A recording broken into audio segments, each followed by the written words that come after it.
Olá, pessoal, tudo bem? Eu espero que você esteja bem.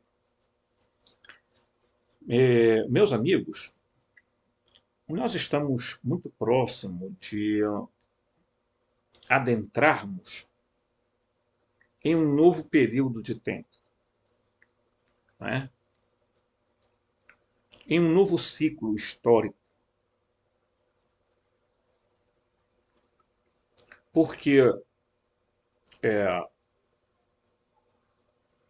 esses, essa mudança vai ocorrer não porque essencialmente os seres humanos estão preparados para ela. Não, é porque a mecânica celeste está produzindo essas mudanças. E aí é preciso pensarmos, né? Quando esse campo eletromagnético da Terra, a torus da Terra, fazer essa inversão magnética, haverá com certeza as mudanças sistemáticas, né? Históricos, sociais, biológicos, físicos, químicas, etc. A percepção das pessoas espiritualmente deverá se alargar um pouquinho mais. Mas evidentemente que haverá pessoas que irão ficar nessa fora desse bar, né?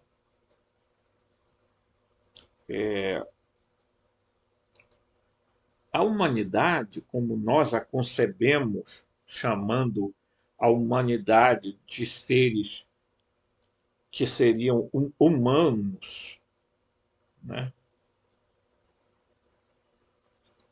Nós poderemos no futuro dizer exo-humanidade, porque nós haveremos de perceber que existem outros e outros seres que, que estão, né, ligados a nós por um campo umbilical energético e que, portanto, nós viemos da mesma matriz, né, do mesmo campo. Então é provável que a gente tenha que dizer isso no futuro. Agora, é claro que nós hoje estamos vivendo um período de intenso, mas intenso engano mesmo. E estão procurando nos distrair. E há um bocado de gente aí, né, distraída com questões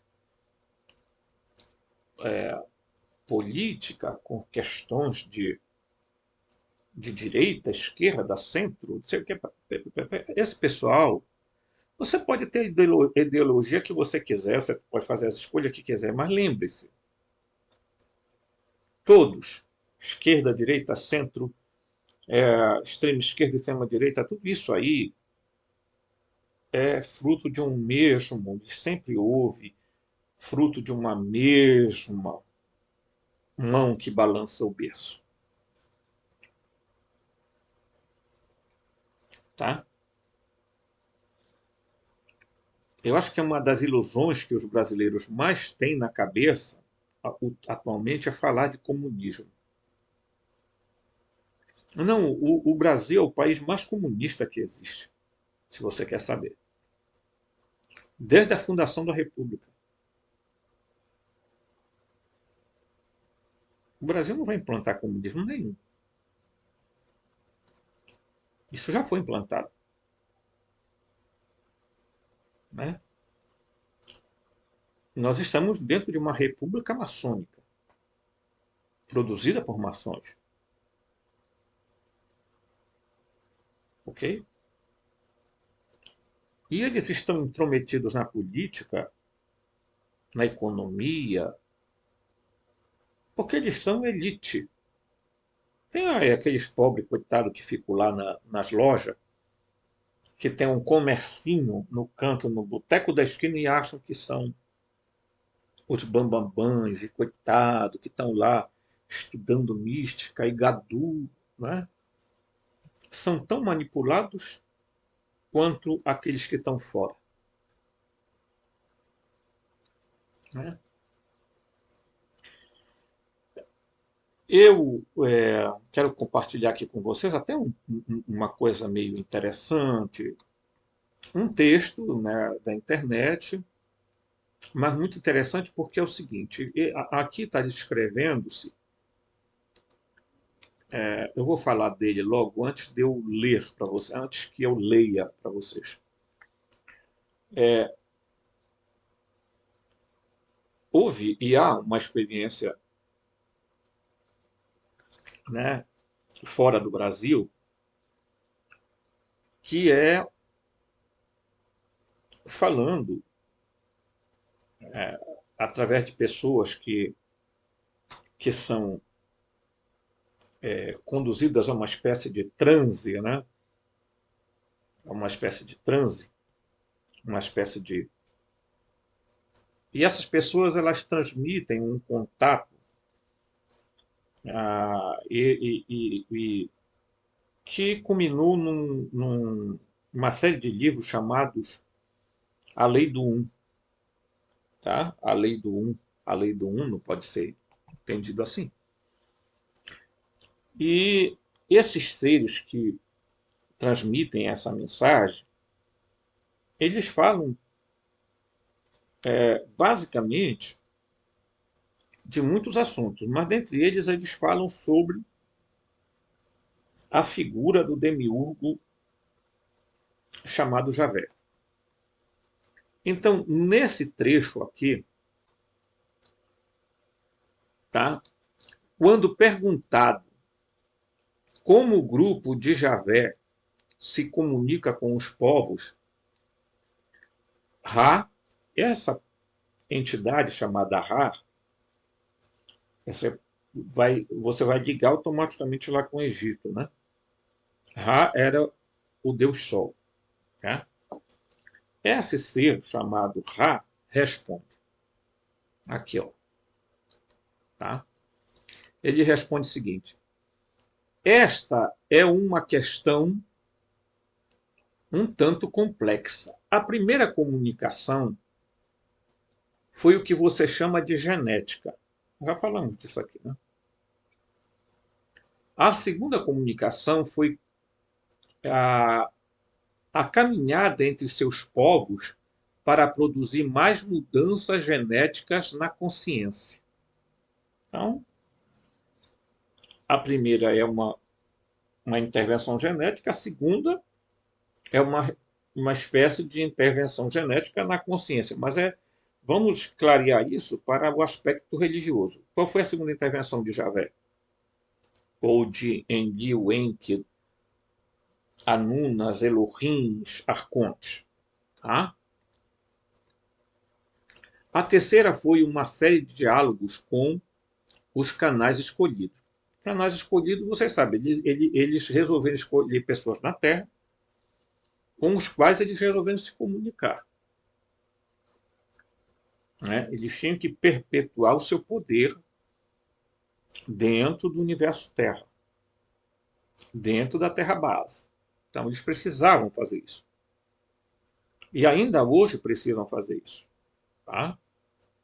Houve, portanto, 3 grandes intervenções na história humana ao longo do período de vários milhares de anos por este grupo extraterrestre que procurava desenvolver potenciais espirituais humanos. Tá? Aqui, o comentário do escritor diz o seguinte. Tá? Olha o que ele vai dizer. É claro que a maioria dos estudiosos gnósticos acadêmicos e estudiosos de qualquer outra coisa consideraria, né, imediatamente isso ridículo. Mas existem centenas de livros em todo o mundo elaborando exatamente sobre essa interação ET-humano e muitas tradições nativas indígenas. têm suas próprias histórias de nações estelares. Tá? E é verdade. Os indígenas, em muitos lugares do mundo, contam suas relações com seres vindo supostamente do espaço. Eles entendem isso como vindo do espaço. Mas hoje nós já temos clareza que eles não vieram de um outro, né, sistema solar, de uma outra coisa assim. Tá? Tal atividade não é incompatível com o que é vagamente chamado de intervenção divina, de modo que este tipo de interface humana com as obras de Deus não é difícil de conceber para que aqueles com agnose direta ou fé suficiente. Então veja, se nós fazermos um paralelo da história das religiões, nós veremos que essas revelações nada mais são do que intervenções desses seres. Você verá na história das culturas intervenções desses seres que eram considerados deuses, divindades. Olhe os deuses africanos, olhe, né, e olha que lá tem diversidade, né? A história dos orixás, né? Você verá que estas histórias estão interligadas de alguma forma com essa intervenção desses seres aqui na Terra base, né? Então, não é difícil da gente perceber isso. Não é difícil. Tá? É por isso que quando a gente aqui, né, fala sobre esse aspecto aqui eu vou minimizar aqui para a gente entrar aqui. Olha aqui, ó. Imagine esse tabuleiro, né? Esse tabuleiro aqui. Né? Aqui, ó. Por quê? Porque nós estamos dentro de uma guerra de seres que passaram a ser considerados divinos. Tá? E quando a gente estuda a história exatamente das religiões, né, a gente vai perceber, né, em algum momento, que elas têm muito a... Né, e aí eu vou entrar aqui dentro, né, que é exatamente a história dos Anunnakis e a criação da humanidade. As mais antigas culturas, a gente já está sabendo que foi descoberto aí uma civilização que é um pouco mais antiga que a Suméria. Já há pesquisa sobre isso, arqueológica, etc. Tá? Mas as antigas culturas mesopotâmicas consistiam na Suméria, né, na Acádia, na Babilônia, na Assíria. Tá? Essas são as grandes civilizações dentro da Mesopotâmia. Né? E eles deixaram grandes textos escritos, né? Escritas em letras cuneiformes, em tábuas de argila. Muitos deles foram preservados até hoje, embora alguns estejam danificados e quebrados. Outros, sem dúvida, foram roubados e agora estão em posse privada ou mantidos em locais desconhecidos. Lamentavelmente, alguns parecem até ser usados como material de construção para casas. Foi apenas no século XIX que esses textos puderam ser gradualmente decifrados, tá? E a valiosa literatura em tábuas de barro tornou-se acessível. Com isso, surgiu uma visão de mundo que antes era desconhecida nos tempos modernos, tá? Porque o que se tinha até o momento era histórias baseadas no que supostamente a Bíblia contava, né? Entre os textos mais importantes, tá? Aqui em nosso contexto está a história da criação babilônica, Enuma Elish, assim chamada por causa das duas primeiras palavras que significam quando acima. Escrita em 7 tábuas que fornece algumas informações sobre a criação dos humanos.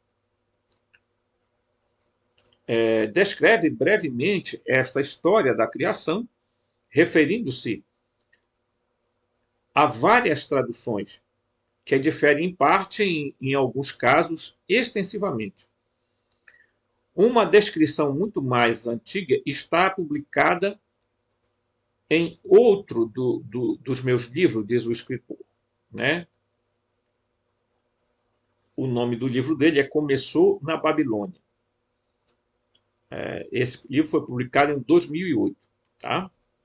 Então, este escritor diz que a Enuma Elish é de cerca de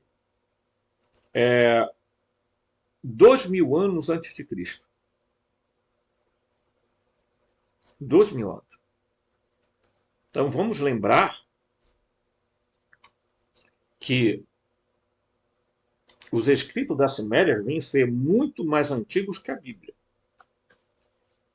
Que a Bíblia vai ser escrita posteriormente, em torno de 1500 antes de Cristo.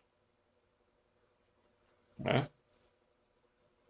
Mas, de fato, de verdade, ninguém sabe precisamente quando a Bíblia foi escrita. E a Bíblia foi escrita de forma que existiu o paleo-hebraico, o proto-hebraico e etc. E foi caminhando por aí. Muito diferente do hebraico moderno, muito diferente. A Bíblia foi escrita num hebraico completamente diferente do hebraico moderno. Primeiro porque não tinham vogais. Né? Então, precisamente, não se sabia perfeitamente a pronúncia correta das palavras. Então, quando os copistas foram passar, né, foram fazer suas cópias, ou as cópias eram ditadas para eles, ou eles próprios estavam copiando de um canto para outro. Então, aqui e acolá, eles erravam palavras, ou então transmitiam para eles palavras erradas, ou voluntariamente eles mudavam as coisas por acreditar que aquela coisa poderia trazer uma compreensão outra, então vamos mudar aqui, né, as palavras. Então, portanto, falar que a Bíblia tem texto fiel, traduzido dos originais. Que originais? A Bíblia da Stuttgartense, a Bíblia do texto masorético, não é original. Nunca foi. Nem tampouco a tradução da Septuaginta é original, nem tampouco os da Caverna de Qumran. Então, nem tampouco o Pentateuco samaritano. Né? Os originais não se tem hoje mais da Bíblia. E aí vem aqueles caras dizer, ela foi preservada integralmente durante a história. Isso é ridículo. Se fosse preservada integralmente, ela não teria tantas diferenças entre o Pentateuco samaritano, a Septuaginta, o texto massorético. E existem lá diferenças enormes, inclusive diferenças contextuais.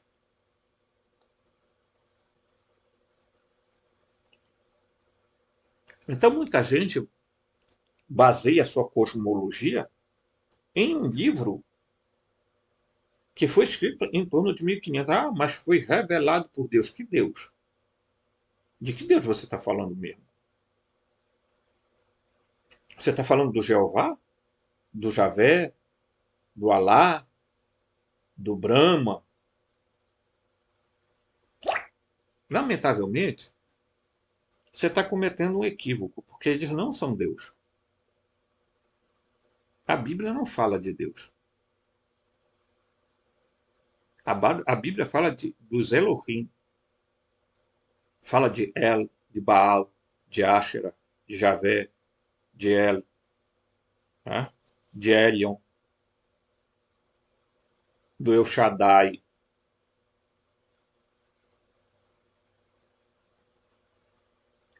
E eles não são a mesma personalidade. Não confunda as coisas. A Bíblia está cheia de politeísmo. Quem levou Javé para dentro do panteão israelita foram os judaítas.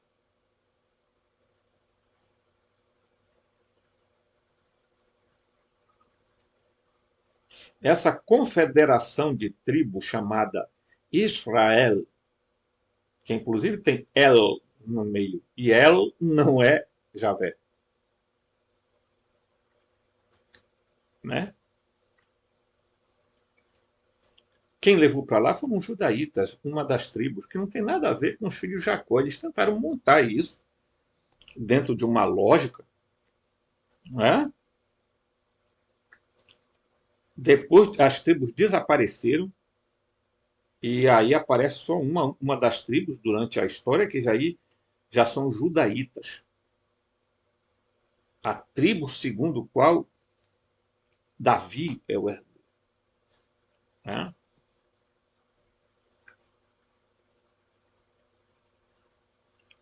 Historicamente, toda aquela região era habitada pelos cananeus, pelos heteus, jebuseus, e que alguns foram simplesmente extirpados, quando não muito anexados a Israel. Porque Israel é uma confederação de tribos e tribos que não tinham nada em comum sanguineamente. E Javé foi se impondo sobre a espada, varão de guerra, para impor a sua soberania sobre as outras tribos.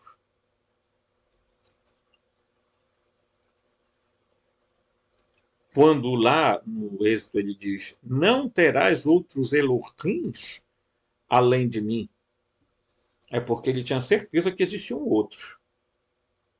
Ele não era o único. As nossas traduções dizem: não terás outros deuses. Aí o que fizeram na hora de traduzir a Bíblia? Eles transformaram todos os outros Elohims em demônios, Shedins. Entenda isso.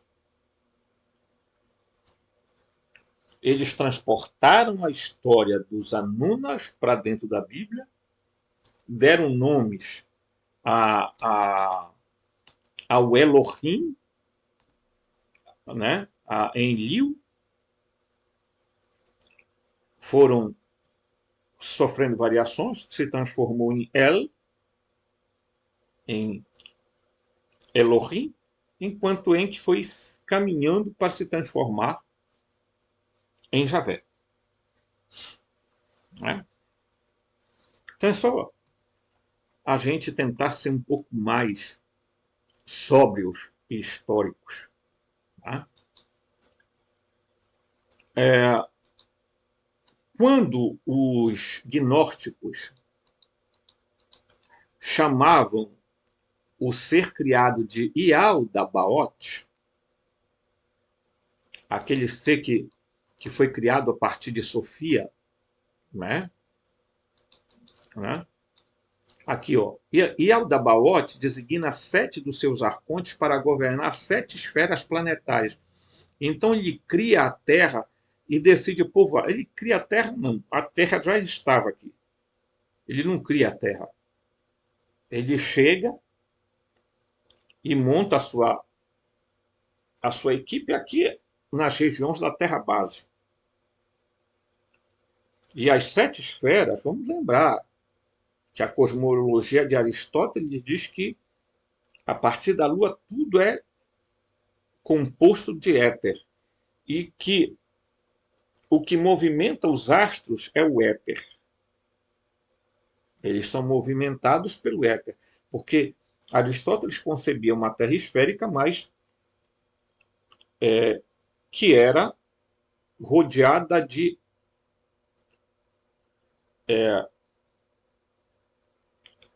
daquilo que ele chamava de éter, como se fosse películas, né? Esferas que eram concêntricas, ok? E assim também concebiam os gnósticos ao dizer que na 7ª esfera estava quem? Yaldabaoth governando. Não é engraçado que Yaldabaoth esteja na 7ª esfera? Os judeus acreditavam que existiam 7 céus. Enoque vai até o 10º. Né? Agora, você imagina isso aí. Quem está no 7º céu? Yaldabaoth governando. Quem está abaixo dele? Abaixo dele está todos os outros arcontes, cada um governando uma esfera de realidade. Né? É muito interessante que quando você olha a história, né? Tá? E Aldabaoth, que podemos dizer assim, é o mesmo Satã, é o mesmo Jeová, ou Javé, então cria o Jardim do Éden, que nas tábuas da Suméria, quem é que cria? São Enki, Enlil, essa dupla aí toda dos Anunas, criam um jardim, e nós vamos dizer isso aqui para vocês, existiram 3 grandes jardins, 3 grandes Éden. Um na África, um na América Central e outro aonde? Outro lá no Oriente Médio. Tá? Então chamam no Jardim do Éden, porque o Éden era uma região maior e o jardim era uma área específica do Éden. Ele cria o Jardim do Éden não na Terra como no Gênesis, mas no nível das estrelas. Essa era a concepção gnóstica.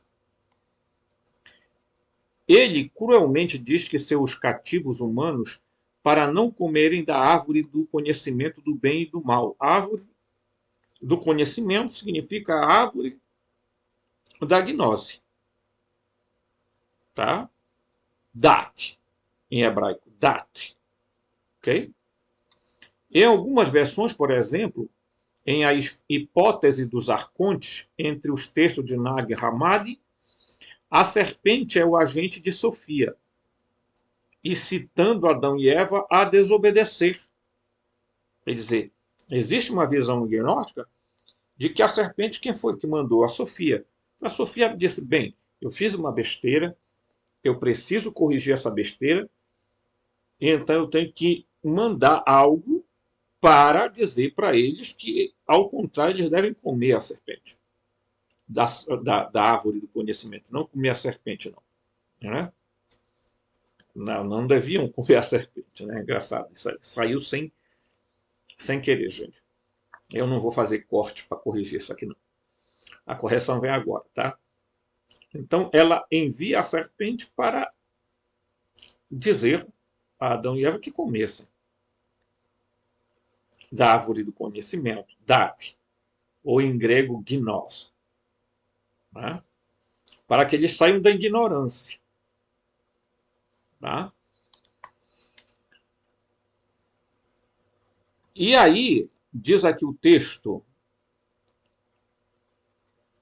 em relatos mais cristianizados, é o Cristo que vem no jardim para avisar Adão e Eva sobre o plano do demiurgo de escravizá-los em matéria mortífera.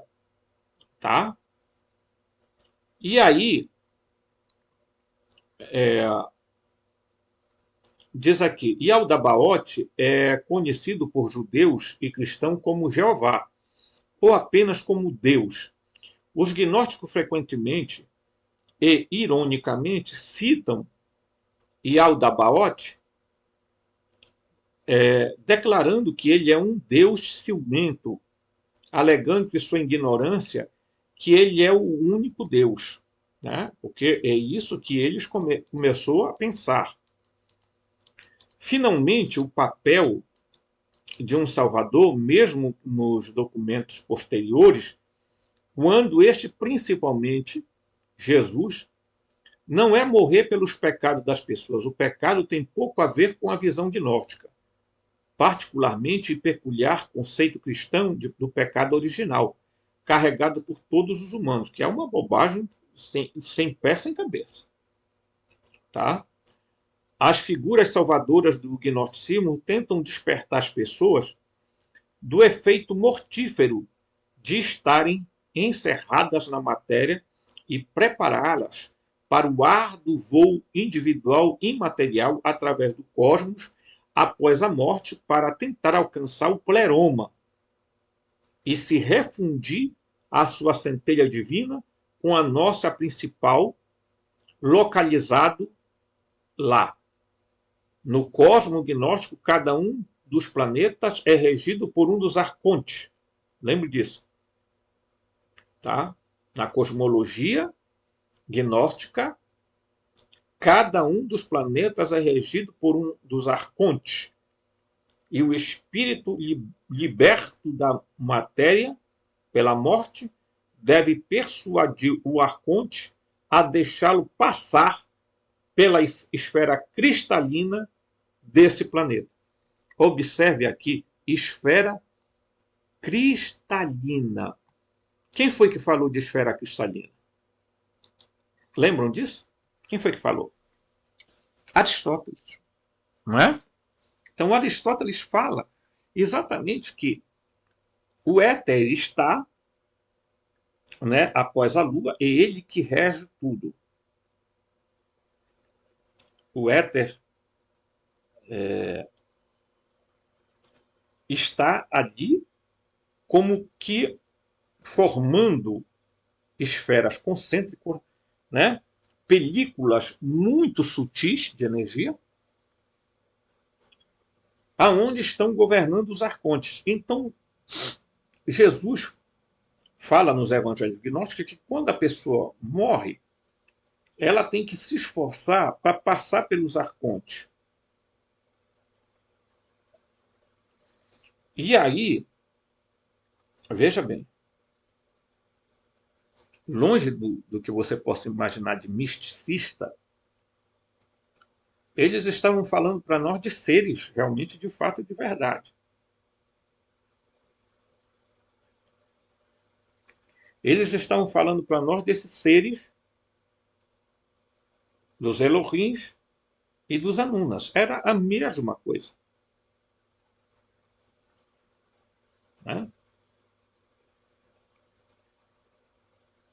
Então, se uma pessoa não desperta, não acorda, e ela não tem a sua percepção espiritual aumentada e a sua consciência expandida, ela vai ficar retida, prisioneira num sistema chamado de karma.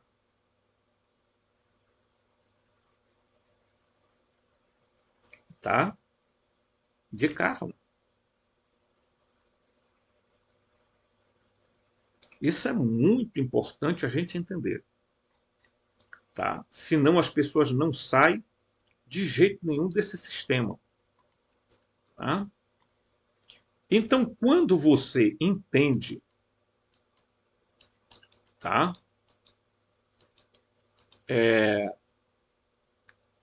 Esse sistema cosmológico dos gnósticos, eles não criaram uma cosmologia, eles pegaram a cosmologia de Aristóteles, a cosmologia de Platão, a cosmologia de outros e outros, e aplicaram a essa visão que eles tinham. Este era o modelo que a Terra era uma esfera no centro do universo. Vejam só o modelo deles. A esfera no centro do universo. Tá? Pensava-se que a Terra é cercada por esferas de cristal transparentes, aninhadas os 7 céus do provérbio, um para cada um dos objetos do tipo planeta, que incluíam o Sol e a Lua. Tá? A oitava esfera, chamada por eles de Ogodoade, continha todas as estrelas fixadas. Todas. De acordo com... De outro lado desta esfera dos zodíacos, foram imaginadas várias localizações celestiais, desde o reino das ideias perfeitas de Platão até a morada dos deuses, até o céu cristão, até o pleroma gnósticos. Os gnósticos, então, procuraram manter-se atualizados com a ciência da sua época. Mas no sistema ptolomaico, os planetas foram promovidos de meros pontos móveis de luz, tá? A pontos centrais em gigantescas esferas de cristal muito maiores que a Terra. Muitos dos gregos agora pensavam nos planetas como deuses menores. Né? Para os gnósticos, em particular, isso colocava o problema de como os espíritos fugitivos deveriam passar por cada uma das 8 esferas transparentes para alcançar o pleroma. Daí sua preocupação em inventar fórmulas verbais e supostas senhas para os espíritos viajantes declararem a cada arconte planetário e seus asseclas para ganhar a passagem. Eu acho que você, como eu, às vezes ao ler o texto gnóstico, você pode pensar assim, poxa, esses textos gnósticos são cheios de fantasias, de visões muito filosóficas, que não nada a ver, porque a ciência hoje mostra para nós que os planetas são físicos, têm massa, não é não? Já prestou atenção nisso, né? Tem massa. Tá? Tem um robozinho andando em Marte. Né? Tem outro espionando os anéis de Saturno. Tem um outro olhando o universo e descobrindo galáxias que não deveriam existir. Você é impactado todo dia com essas informações. Informações que a mamãe NASA manda para as pessoas. E aí, claro, você vai ouvir aí essa galera que ganha rios de dinheiro para dar notícia falsa, porque se você for ver quem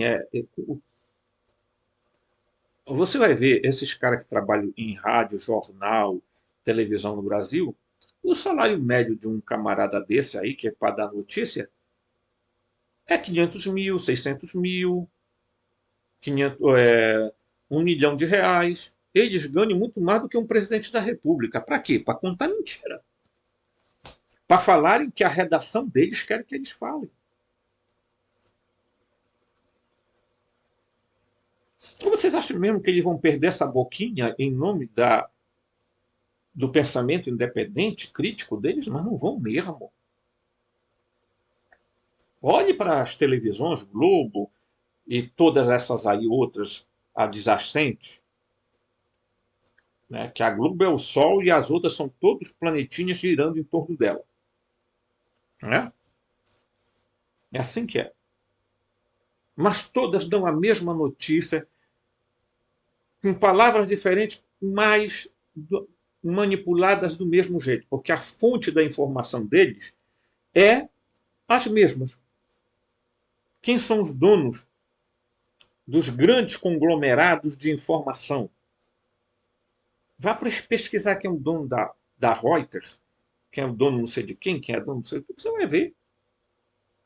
Quem é que está no comando dessas coisas aí? Uhum. Imagina. Você quer que eu dê nome? De onde eles são? Que povos eles pertencem? Hum? Por que eles estão dominando tudo? Economia, política, religião. Eles dominam, eles controlam.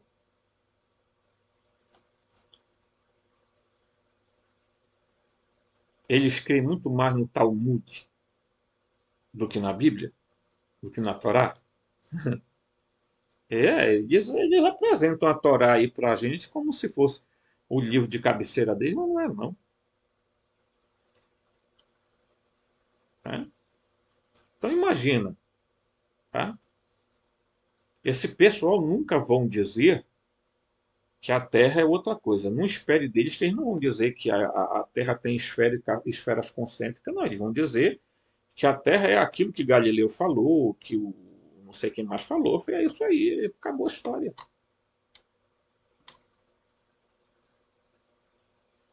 Né?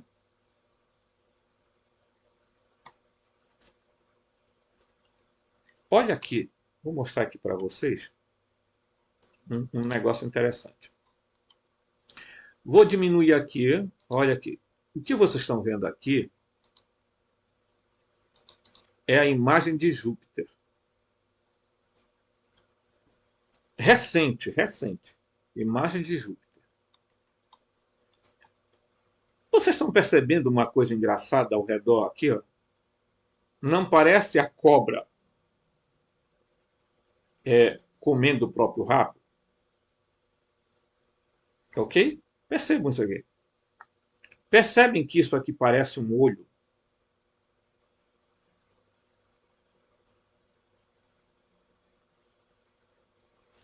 Aonde está Júpiter? Contando da Terra para lá, está na sétima esfera.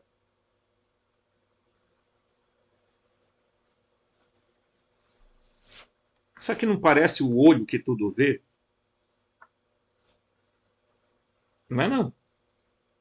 Eu não estou viajando na maionese, não. Eu estou apenas mostrando fatos. Fatos são fatos. Né?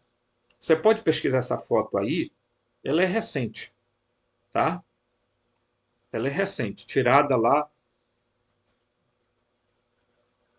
por uma dessas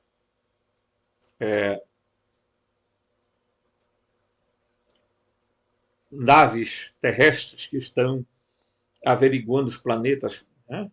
Tirando foto dos planetas e tudo mais. E aí eles jogam essas imagens para a população e que a população nem se para olhar. Olha só aqui, ó, tá? Um olho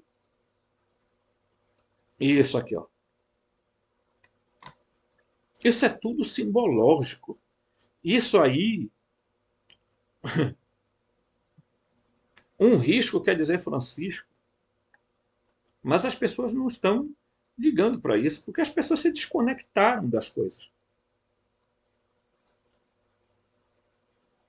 Isso aqui nada mais é do que a sétima esfera, aonde estaria sentado o demiurgo, ou os seres chamados demiurgos.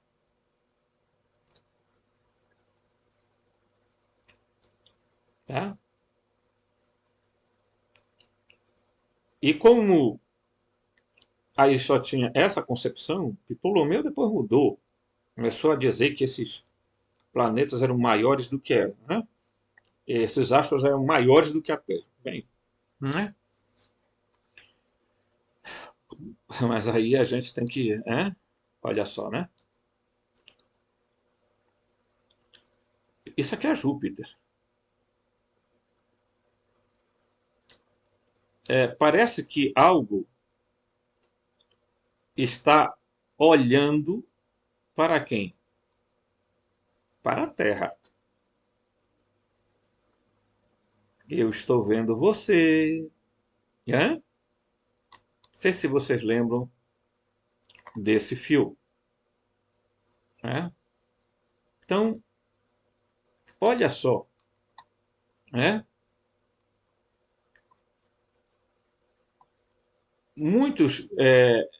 Essa história dos gnósticos, né? Os gnósticos ensinavam, e aqui é engraçado, tem algumas coisas, algumas figuras aqui que eu não concordo muito, mas mesmo assim eu vou passar por elas aqui, tá? Porque são figuras do próprio livro, eu não vou esconder. Tá?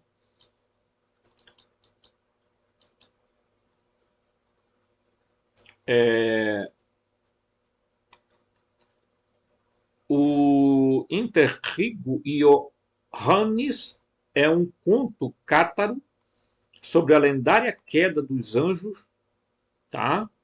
No mundo material. Satanás formou um corpo masculino e feminino de barro. Então, ele forçou dois anjos a entrar nos corpos.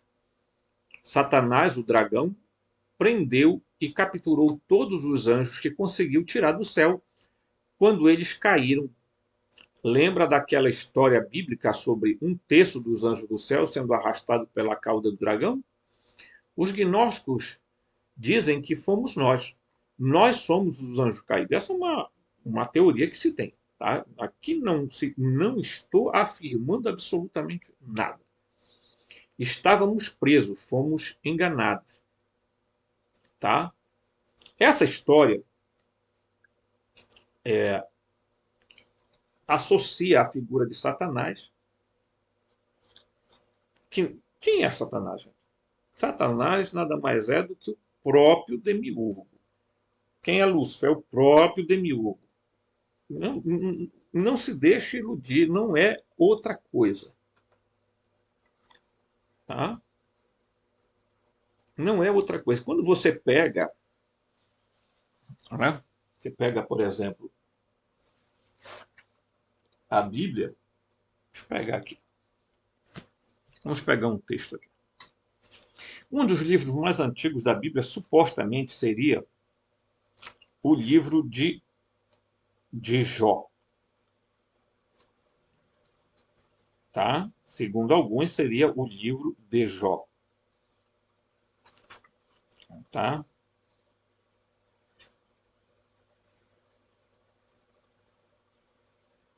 Então vamos lá. É,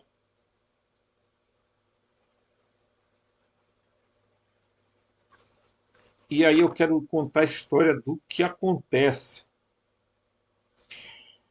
Mais um certo dia, tá? Aqui eu vou. Como os filhos de Deus tivessem apresentado diante do Senhor, como os filhos de Deus, aqui é filhos de Elohim, os Binei Elohim, se apresentam diante de Elo, tá? Achou-se também entre eles Satanás. Quem é Satanás? É um Binei Elohim. É um Elohim. Tá? Então é preciso que a gente preste atenção, porque ao longo da história das religiões foram enganando a gente. Foram dizendo que Lúcifer é uma figura, que Satanás é outra, que não sei o que nada. Quem é Satanás? Quem é Lúcifer? Ligue os pontos e você vai saber perfeitamente quem ele é.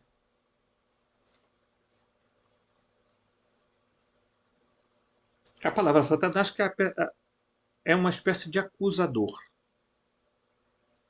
É uma espécie de promotor que tem a função de acusar. Né? É o Har Satan. Não é nome próprio. É adjetivo.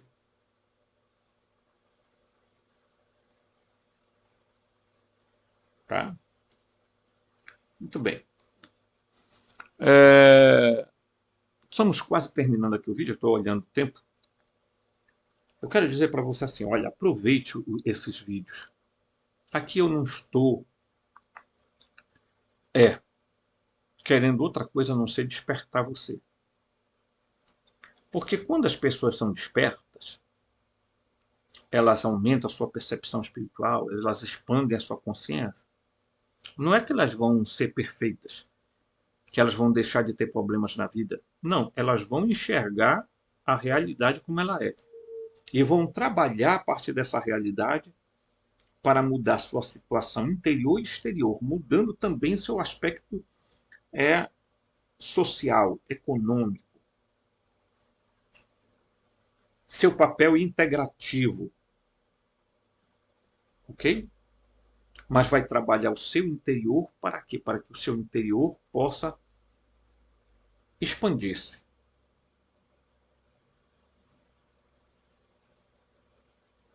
Para que o seu interior possa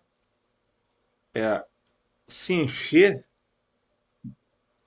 de luz, de uma vibração, de uma frequência diferente, para que você possa, então, fazer um processo de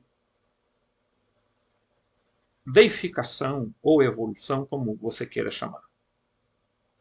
Esse é o nosso sonho, nosso desejo, e a gente espera contar com a sua ajuda para que o nosso canal continue crescendo e outras pessoas sejam agregadas e a gente possa ajudar as pessoas a olharem e saírem da ignorância e acordarem, porque a coisa está muito aí na cara. Só não vê quem não quer. Forte abraço e até o próximo vídeo.